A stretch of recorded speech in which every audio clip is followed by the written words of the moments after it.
it all this start for each of you? How did each of you first fall in love with writing? Can I start with you, Mark? My grandmother, Granny Minnie, my paternal grandmother, owned a public library that was really a private library. She'd lost her husband and wanted something to do, and she wanted to have a social intercourse, as it were, and so books were always around me. And I remember I was a slow reader, so she bribed me with comics, and it really primed the pump, and I really became a vociferous reader.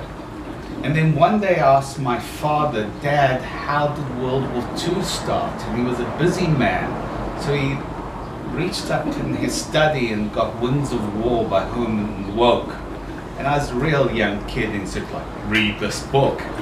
And I was so entertained, but in those pages I got the all the theaters of World War II.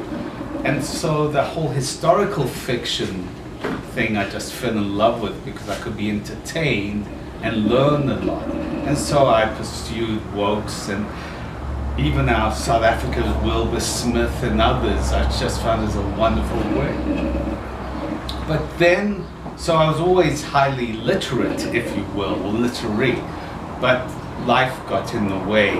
And then circumstances found me happily semi-retired, and always being in the entertainment business, working with musicians and the like, and having respect for the creative process, I thought it was now my time to create. And so I sat down and began writing The Zebra Affair, and I had a 3-page piece, and the story arc was mapped out, but I began with the end, because I wanted to make sure I'd finished the project. And I saw there's like a closing argument, and I felt if I knew where I was heading, I would eventually get there. And I just found writing the end of the book first was such a gift, because I completed the task.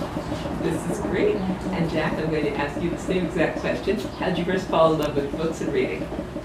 I think I was always reading since I was very young, so reading was an escapism for me. As far as it came to writing, I never wrote anything but maybe a postcard my whole life.